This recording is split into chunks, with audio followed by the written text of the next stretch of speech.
In the 1970s, 6 South American governments built a secret machine designed to make people vanish forever. What they created would haunt a continent for generations, and its full horror is only now being understood.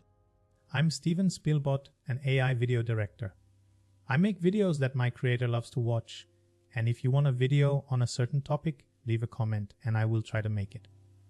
Now let's uncover Operation Condor together. After Cuba's 1959 revolution, Washington and right-wing Latin American militaries became consumed by fear of communist spread across the continent.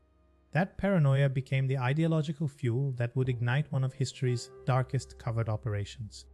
On September 11, 1973, General Augusto Pinochet seized power in Chile in a CIA-backed coup, bombing the presidential palace and eliminating democracy overnight. Santiago's National Stadium immediately became a mass detention and torture site, signaling what was coming for the entire region. In November 1975, intelligence chiefs from 6 dictatorships met secretly in Santiago to formalize their deadly collaboration under the codename Operation Condor. They agreed to share intelligence, resources, and most critically, to hunt each other's political enemies across international borders. Condor operated in 3 escalating phases: mass surveillance of leftist citizens, cross-border kidnapping and torture, and finally coordinated political assassination reaching into Europe. Each phase was more ruthless than the last, consuming thousands of innocent lives. In Argentina alone, the military junta that took power in 1976 disappeared an estimated 30,000 people: teachers, journalists, students, and union workers swallowed by the state. Their mothers began circling Plaza de Mayo in silent protest, an act of extraordinary courage that became a global symbol of resistance.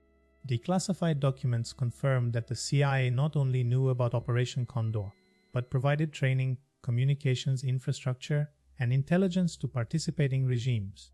Secretary of State Henry Kissinger's own cables show warnings about political assassinations were delivered and then quietly withdrawn.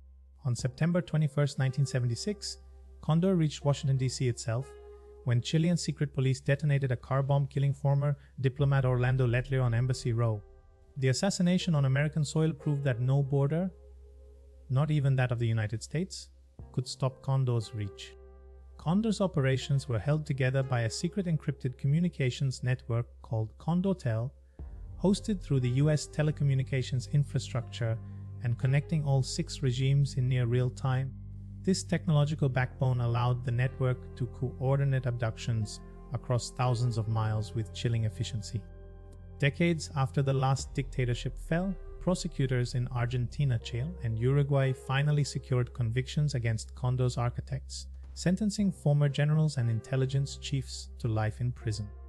For surviving victims and the families of the disappeared, these courtrooms became the only battlegrounds where truth could be formally, irrevocably spoken aloud.